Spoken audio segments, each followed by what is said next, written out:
Emily witnesses For's impending wedding to another woman. How will she cope with this betrayal while hiding her growing feelings for him? As For learns about his fiancé's arrival through a phone call, how will Emily's emotions shift? Are you ready to dive into a world of mystery and romance? Subscribe now to join Emily on her thrilling journey. 43 Emily's POV. I stared at For from my position on the bed, my vision still adjusting to the bright light streaming in through the window, as For rushed to silence the loud ringing that just erupted from his phone, while he was in the shower, I'm guessing by his wet hair and towel-covered body, and while I was still sleeping.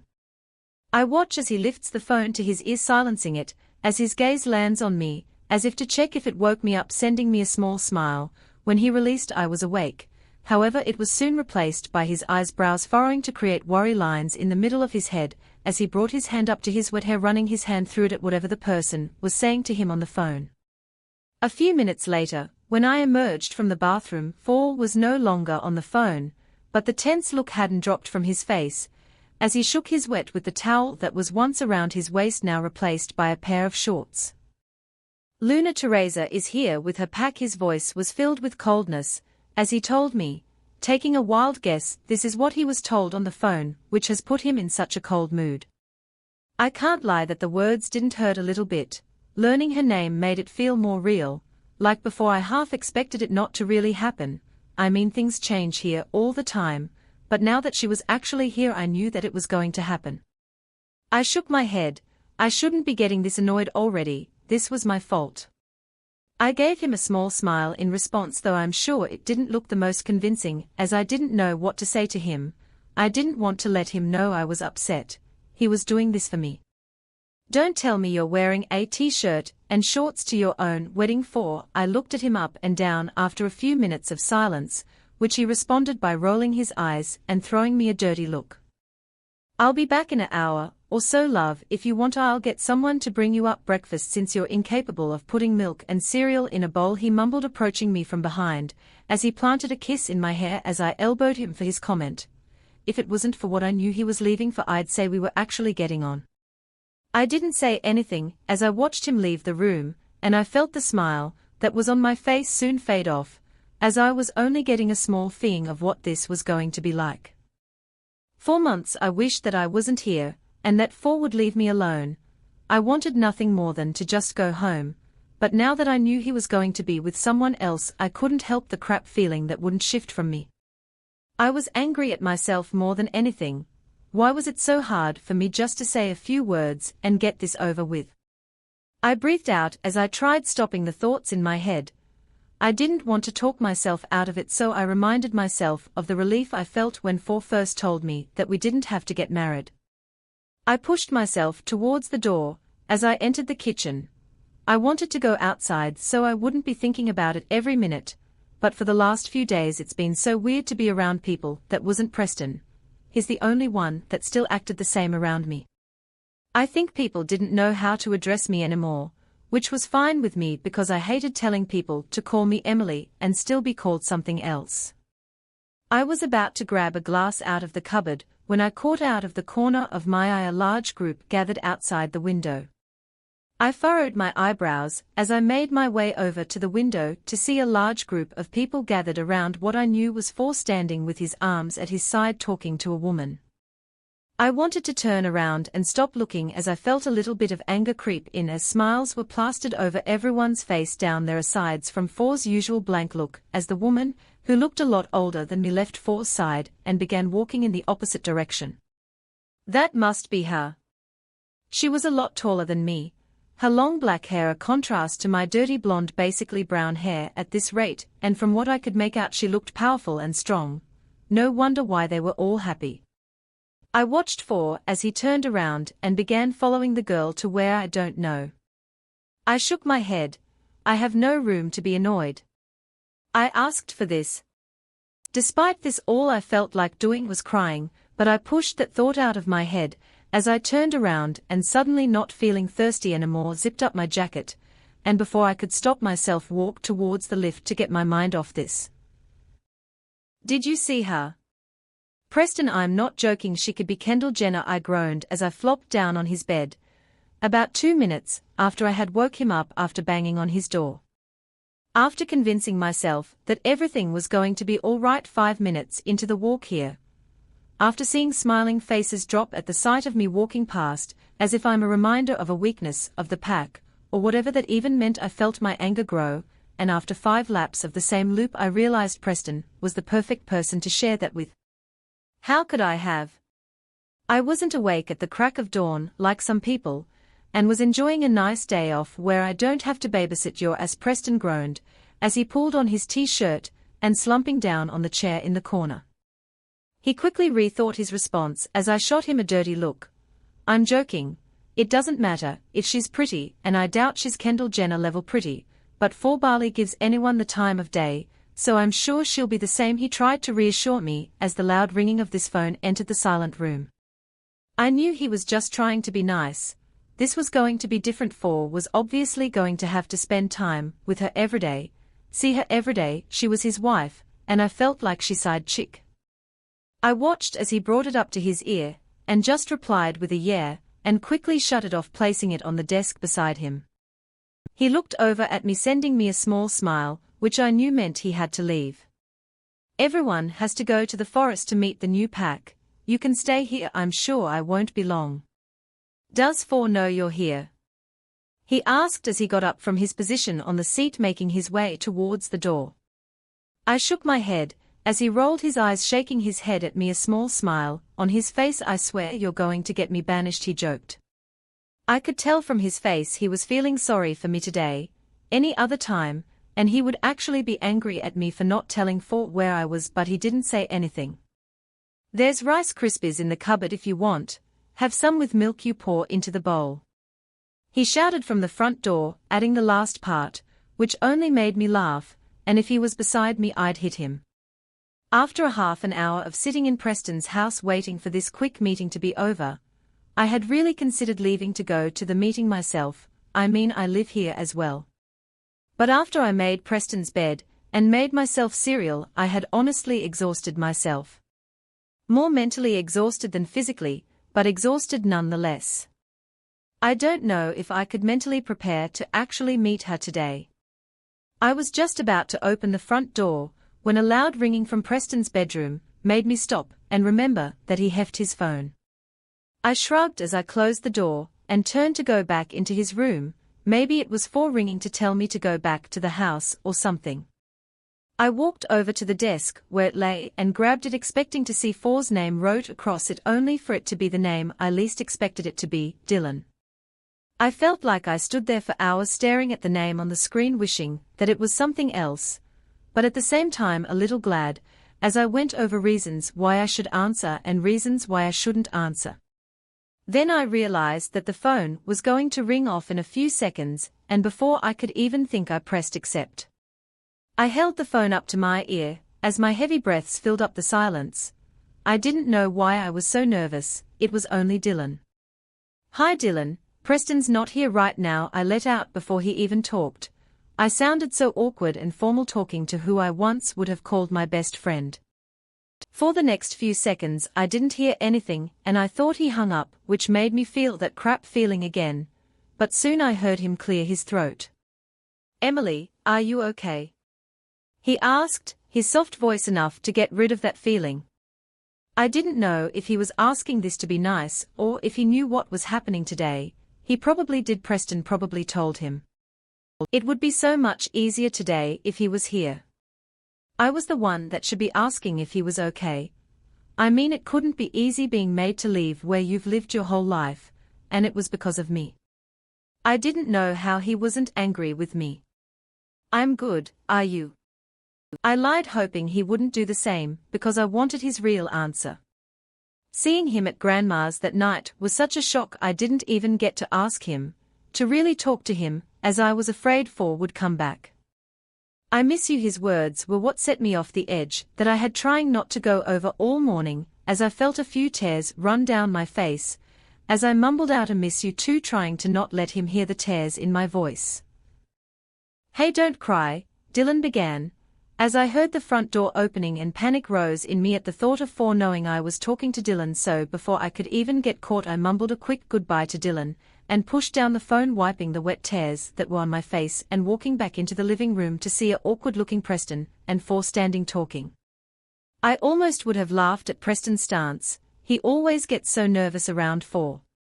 I took a deep breath when I realized they were too caught up in whatever they were talking about to hear me in the room, not that I made that much noise, as they both looked up, their conversation coming to a quick stop. For held out his hand to me as I walked over, his hand grabbing onto mine, as he looked at me, his face scrunching up, as he reached up to touch my semi-wet cheeks. "Have you been crying?" he asked as his eyes looked me up and down, checking if there was anything physically wrong with me. "No, I was washing my face," I quickly made up a lie, and gave a small smile to try convince him, which didn't seem to work that much as he stayed silent, as if looking for the actual answer. I hadn't looked at my eyes and I'm sure they were red, which probably didn't help. But after a while he gave up and turned to look at Preston. "I'll bring her over at about 6 and we will talk about it then," he told Preston, as he began to walk towards the door, bringing me with him. I turned back to look at Preston, who was looking annoyingly at the empty bow I left on his table, which I didn't put away, and almost made me laugh. Then For's voice actually registered. What did he want to talk to Preston about? The amount of pain I would be in soon. I wish Preston came back alone so I could ask him all the questions about Teresa, and For didn't seem like he was in the talking mood, so I would just have to wait until later for my questions I had. 44 Emily's POV, can you help? For stepped out of the bathroom, his hands fumbling around his neck, as he struggled to put his tie on for the past 10 minutes. My eyes trailed over him, as he wore a white shirt that made his muscles stand out, and a pair of black trousers that matched the black tie and jacket that was currently on the back of his chair. Why did he have to look so perfect in a suit? I wished now that he was wearing a t-shirt and shorts to his wedding, as the suit reminded me, and the tears I was trying to hold down, that it was almost time. Before he could notice me swallowing back the tears that were threatening to come out, I rolled my eyes and made my way towards him as I led him over to his seat for him to sit down so I could reach better. I stood in front of him as I undone the mess he had created and began to do up a tie that I had learned from my days at primary and secondary school. It felt weird doing a tie now. I hadn't done one in so long. "How do you know how to do a tie?" he asked as I felt his eyes burn into me as I kept my eyes on the tie I was doing. "How do you not know how to do a tie? You're in your 20s, I asked genuinely, because I didn't know how that was possible, and because I really didn't think I wouldn't be able to say something sarcastic without sounding like I was going to cry. I didn't know why I was being such a baby about this. We hadn't talked about Teresa at all. For didn't bring it up, and when we got home, he wasn't in the mood to talk, as he let me pick out a movie to watch. It was weird because usually he's away all day, and I'm at school, and when I'm not I'm at grandma's, so I don't know when the last time we actually sat down together like this and we're getting on. Please don't cry, love. I felt For's hand on my cheek softly wiping away the tears I didn't even realize were falling down my face, as I stepped back, turning around, not even realizing that I was crying. "I'm okay," I mumbled, reaching up to my face to find that it was still wet despite For wiping it. Why was I the one being such a baby about this? For was the one that has the right to be annoyed. He's the one that has to get married to a stranger. "I'll be back soon," For mumbled into my neck, as we stood on Preston's front porch, about 20 minutes away from him getting married. The only thing distracting me was the fact that I'd be in too much pain soon to be crying over this. Instead, I'd be crying over physical pain, and the fact that Preston was about to be hit with a million questions that I wanted to ask For, but didn't want to annoy him. I nodded, closing my eyes. For the first time, I was feeling really grateful for For. I never thought I would ever think that, but here we are. He was doing this for me, so I promised that I wouldn't be such of a brat to him from now on. I felt his grip loosen around my waist and I knew the time I had been dreading was approaching fast. I shook my head. What's a little bit of pain for a lifetime without having to be involved with For's pack? This way I would never have to be involved with anything more to do with traditions. Fuck knows what traditions they have to do with children, at least I got out of that one. Wait, does that mean For and Teresa will have to have children? I shook my head, I wasn't helping myself. Good luck, I managed to give him a small smile, as he took a few steps back. I didn't mean a word of it honestly, not now anyway, but I tried to convince myself it would be worth it. For opened his mouth, as if he was about to say something, but closed it before the look in his eyes turned into a cold stare, and he turned around walking towards his truck. I quickly tore my eyes off him and pushed myself to go and open Preston's door, because I didn't want to say anything that would stop him. I was about to step inside of the house, when I heard For's car door slam loud, making me jump, but not enough to turn around. Say it, Emily, and I won't do it. His voice was loud and I could hear his ragged heavy breathing from all the over here. This was my chance, we could get out of this now. I felt my heart beat in my chest like it was about to fall out, as I gripped onto the door handle, squeezing it hard, so I wouldn't turn around and tell him not to do it. I shook my head, trying to remind myself all the reasons why it was the worst idea, and I hoped that he would get in his car and leave, giving me no choice. Don't, I warned him, not wanting to even turn around, because I knew if I did then it would be over. This wasn't fair, he can't do this now, just when I had convinced myself this was happening. I didn't hear anything for a few seconds, but soon I heard the engine start, and I stood there for a few more seconds hearing him drive away. What broke me from this was Preston standing at the door I had only half opened, as his sympathetic eyes looked at me as he pulled me inside and into his arms. Your phone rang when you were gone. I mumbled over to Preston as we sat and watched an episode of Keeping Up with the Kardashians. Honestly, didn't help with the whole Kendall Jenner looking like Teresa thing.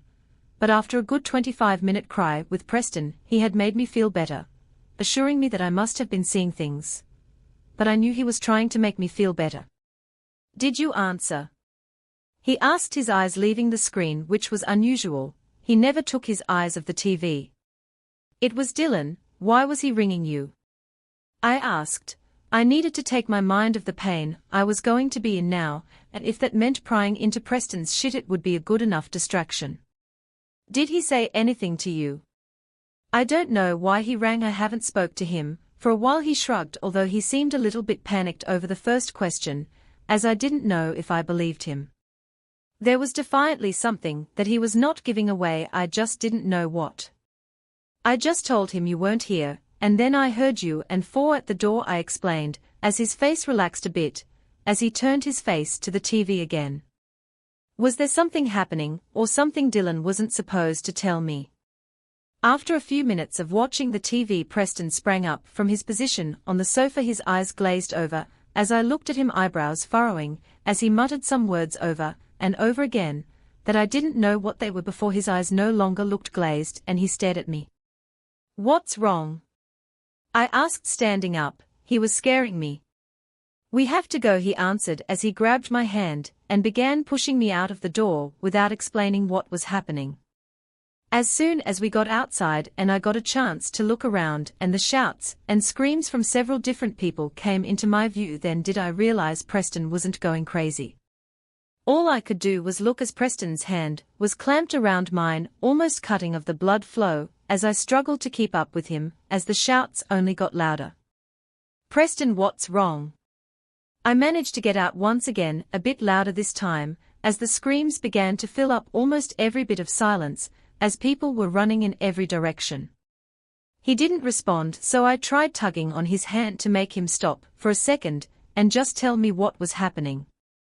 He did stop, however it wasn't because of me. He pulled his phone out of pocket and handed it towards me before he began walking again, pulling me along, as I looked down at the phone, seeing it was on call, and I put it up to my ear. Emily.